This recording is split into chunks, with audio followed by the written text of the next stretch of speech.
안녕하세요. Riding on the Korean wave. Welcome to Tuesday's edition of The Culture Wave. I'm Kwon So-ah in Seoul.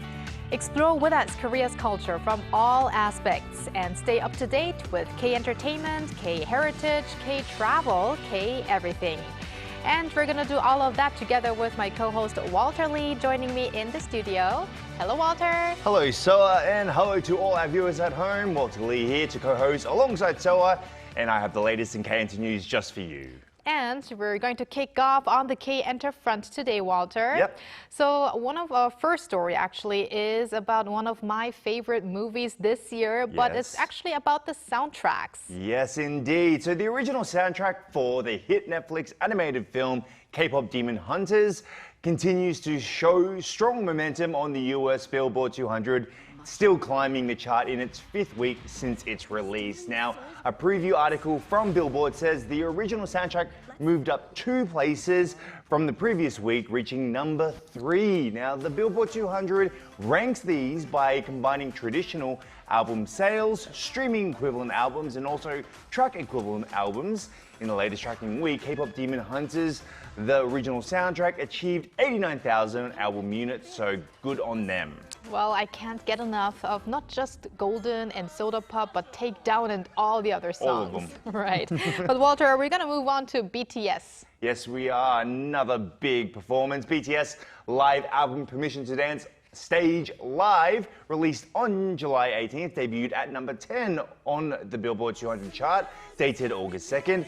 Despite featuring no new songs, the concert album's strong debut further cements BTS's reputation as K-pop icons. Now, Permission to Dance on Stage Live is BTS's first official concert recording, capturing the energy of their 12-show tour held both online and in person in Seoul, Los Angeles, and also Las Vegas. That was back in 2021 and 2022.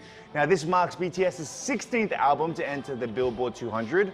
Of those, 6 have reached number 1, including their anthology album, Proof, as well as their 4th studio album, Map of Soul 7. Now, with this release, BTS now holds the record for the most top 10 entries on the Billboard 200 among Korean artists, with a total of 8 albums reaching that top tier. Incredible. And finally, let's talk about legendary K-pop singer Boa. Yes, indeed. On Monday, Boa gave fans a sneak peek into her 11th full-length album called Crazier through her YouTube channel. Now, the video features a weather forecast theme and offers an overall vibe of that album. Now, starting with the soul pop track Healing Generation, other tracks include Boa's self-written song It Takes Two, which portrays a passionate love story, the pop dance track Don't Mind Me, and the title track Crazier.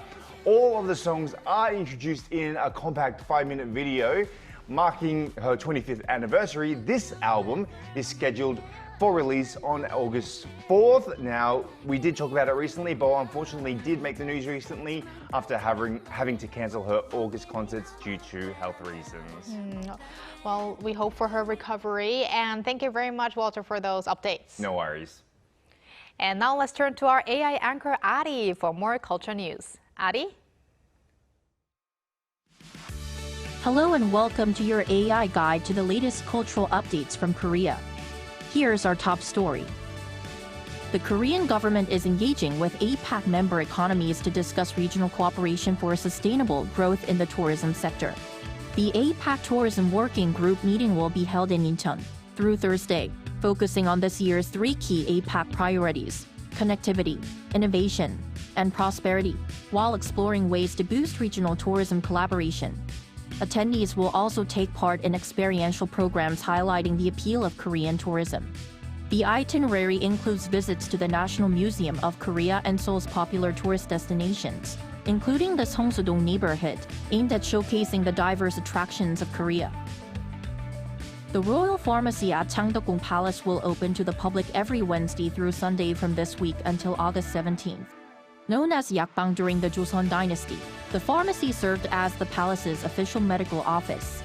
Visitors can freely explore the historic site and also sample omijati, a traditional drink favored by the royal family. Tastings will be offered at 10 a.m. and 2 p.m. with 100 cups available at each session. For more details on the Yakbang tour, visit the official Changdeokgung website at royal.khs.go.kr. Park Se-eun, the first Asian to be named an étoile, or principal dancer, at the prestigious Paris Opera Ballet, will return to Korea for a special gala performance alongside her fellow stars. Following successful runs in 2022 and last year, this year's gala has once again been personally curated by Park, who also oversaw the casting. A total of 10 principal dancers will take part in the performance. Running for 3 days from this Wednesday, the gala will feature iconic works by legendary choreographers, including George Ball and Sheen. At a pre-show press conference, Park noted that recognition of the Korean gala has grown within the company and that many dancers were eager to participate. That's all from me. Stay tuned to the Culture Wave.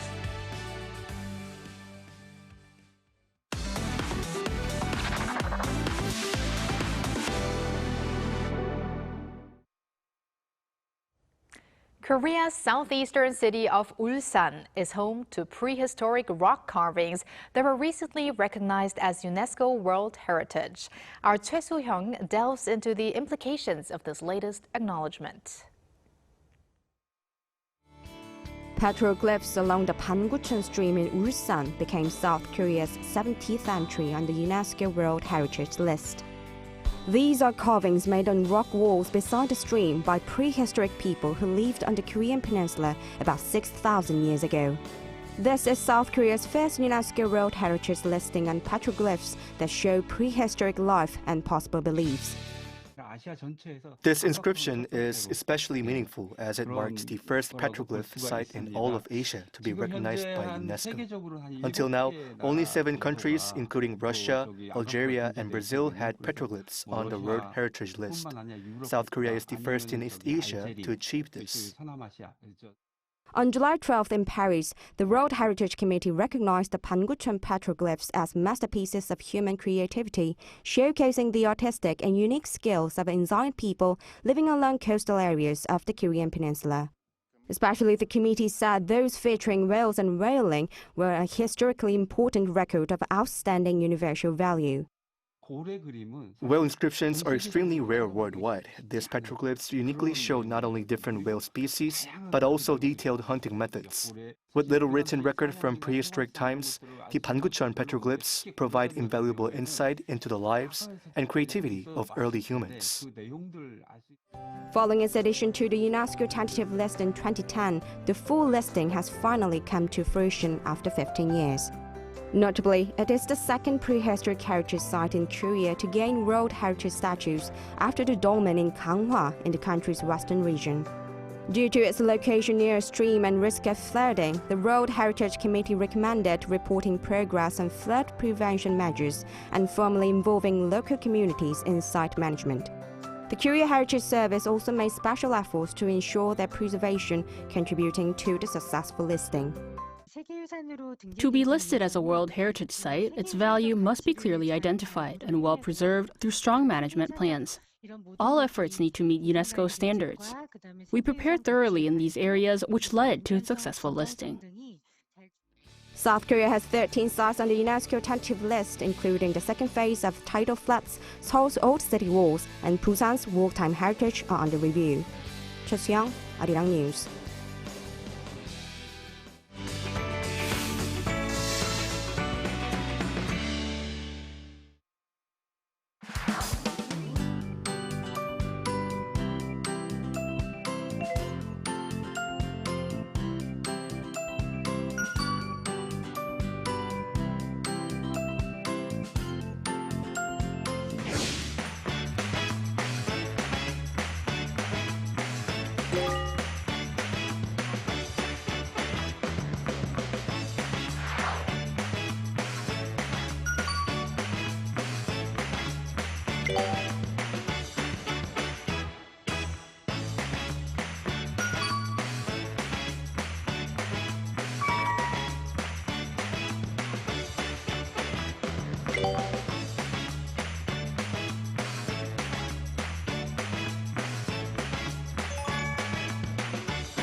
Here's a note to Arirang TV viewers.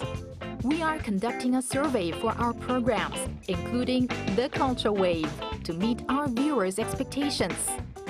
Please visit us at www.arirang.com or on the mobile app Arirang TV to give us your valuable feedback. You also have a chance to win some Bluetooth earbuds and K-pop merch.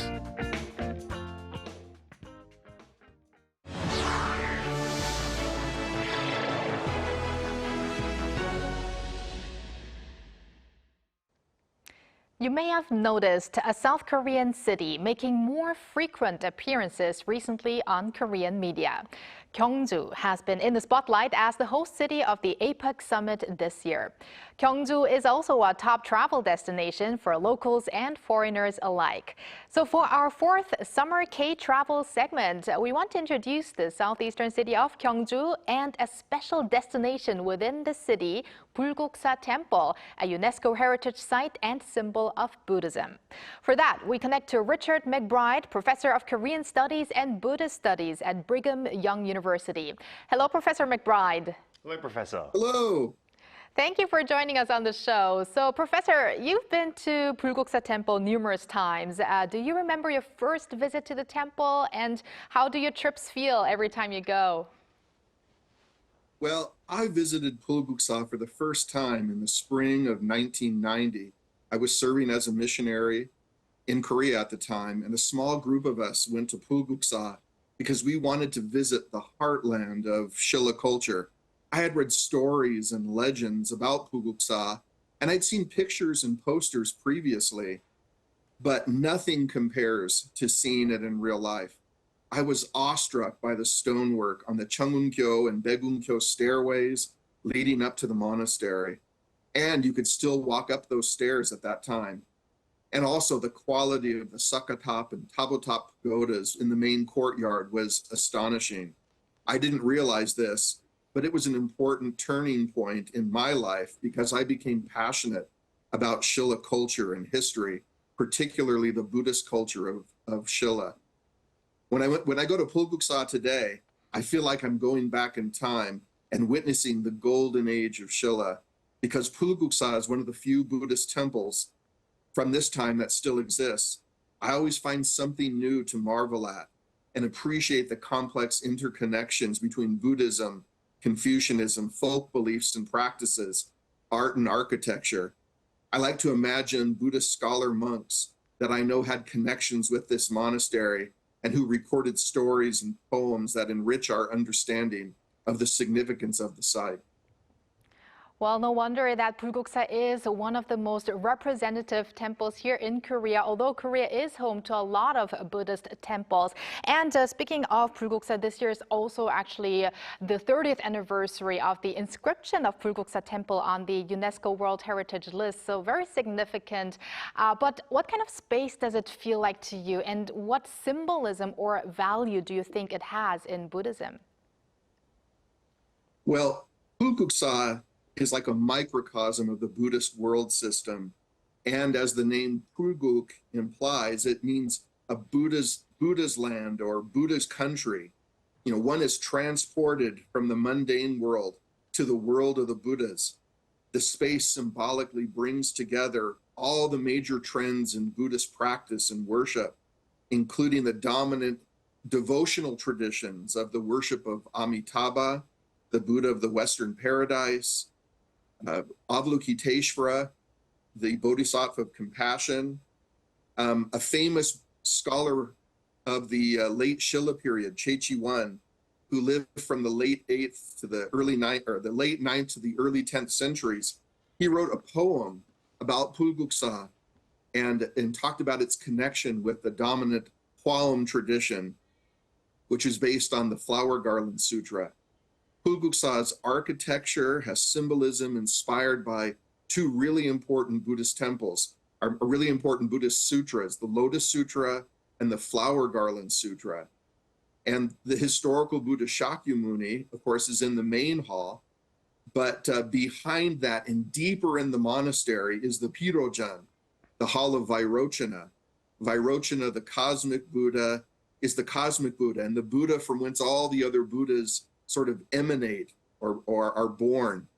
And in the west courtyard, there's Gungnakjan. It's a hall representing the Pure Land in the west. And there's a stone stairway connecting the main courtyard and that particular courtyard. And it symbolizes the 48 vows made by Amitabha when he was a bodhisattva. And it symbolizes the 16 visualizations. So there's all kinds of symbolism at the site. And of course, there's gilt bronze images of Vairochana and Amitabha that date from the middle of the 8th century. These are national treasures in Korea. So, Bulguksa encapsulates to me many of the dominant traditions of Buddhism in Korea and East Asia together. Right. Yes, and another of Gyeongju's heritage sites that was added to UNESCO's World Heritage List 3 decades ago was Sakuram's Grotto. Now, it's distinct from Bulguksa's temple, yet interconnected in a way. Can you tell us more? Sure. According to tradition, the story goes that Bulguksa and Sakuram were built by a Shilin noble named Kim Tae-sung. And according to the narrative in the Samguk-yusa, Kim Tae-sung was the reincarnation of a poor boy who was also called Tae-sung because his forehead was flat and large, like a great wall. That's what Tae-sung means, a great wall. Now, one purpose of this narrative is to encourage people that they should be very generous in their donations to the Buddhist church if they want good karma, success in life, those sorts of things. Well, this poor Tae-sung came to the realization that his family was poor and was in these indigent circumstances because they hadn't made offerings to the Buddhist church. And so the story goes that soon after that, he died, and then a miraculous thing happened. The story goes that a voice was heard from heaven saying that Tae-sung would be born into the chief minister, Kim Woo-young's family. Well, after hearing the voice and other things, the story goes that Kim Woo-young, he checked up and learned that sure enough, there was this boy Tae-sung that had died.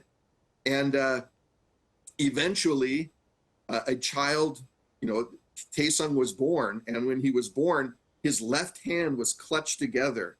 And finally, when it opened, they found a golden tablet inside that had the Chinese, had the characters for Tae-sung written on it. So, the story goes that, they knew it was Tae-sung. Well, from that time forward, this chief minister brought Tae-sung's mother from his previous life into his household to take care of her. And then eventually, in time, after a number of different experiences, Kim Tae-sung, he built Bulguksa for his parents in that current life and built Sakuram for his parents in his previous life. And so there's a definite connection. And, Sakuram is a fabulous, stone grotto, one of a kind in East Asia. And, but it seems that when Kim Tae-sung died in January of 775, they stopped work because some of the stones and the exquisite stonework in Sakuram, there's, some of the artifacts just show that they weren't completely finished compared to others. And so it's like when he died, work kind of stopped. And so there's this definite connection between the two sites. That's very important. What a story. It is a story, isn't it? So We've talked a lot about it on this show, but from late October to early November, Gyeongju will host the APEC Summit. Now, do you believe World Heritage sites such as Bulguksa Temple will bring more attention to the city? Well, many people like to plan vacations to visit World Heritage sites. And of course, due to the rise in popularity of Korea and its vibrant culture in recent years, many people have wanted to go back to Korea to see more than just Seoul. And sites like Bulguksa and Sakuram are just so impressive. And they're just as impressive as the palaces in Seoul. And there's so much history to see in Gyeongju. So I believe that the reporters covering the events, such as the APEC Summit, will help draw more attention to the city. And that would be great. And similar to that question, Professor, so big international events like APEC are really a great opportunity for foreigners to be exposed to Korea's traditional culture and also Buddhist heritages. So what really do you think is the significance in such experience? Well, today, Korea is known for technological prowess and cultural trend setting. These sites show that Korea has deep roots in traditional East Asian culture and technology. Koreans were master stonemasons and metal workers, and the works of the craftsmen of the Shilla period produced show advanced engineering and artistic skills. Yet Korea's traditional heritage is still comparatively unknown, when we think about it in comparison with its neighbors, China and Japan. The significance of such experiences is the realization by foreigners that Korea's heritage is just as rich and deep as its neighbors, and that it has something to offer and inspire us in this hyper-materialistic world in which we live. Right, and you sound like a quite experienced person in Gyeongju, so as many foreigners are expected to visit Gyeongju for the APEC Summit, what other places apart from Bulguksa Temple would you recommend? Well, I would recommend the Gyeongju National Museum because you can see the famous divine bell of King Seongdeok. You can see lots of treasures uncovered from Gyeongju Temple, which was the largest Buddhist temple in Shilla, but which was destroyed by the Mongols a long time ago, and many treasures unearthed from royal tombs, such as golden crowns and different kinds of treasures. I would also recommend visiting Gyeongju, which was a man-made pleasure palace in the late 7th century. My family likes to visit Gyeongju at dusk because the reflections of the buildings on the water are spectacular. And furthermore, I would recommend, hiking around Gyeongju's Namsan. My favorite place that I like to visit is a large rock that the popular Korean name is Buchobawi, Buddha's Rock. This is on the northeast side, and there's lots of impressive and symbolic carvings. The official Korean name is the Tapgok Mae Pulsangbun, but there's so much to see in Gyeongju. Thank you very much, Professor McBride, for your insights today. Thank you, Professor. You're welcome. And thank you, Walter, as always. We're going to see you back here soon. See you soon. Thank you for spending the past half an hour with us on The Culture Wave for your daily dose of K-culture issues.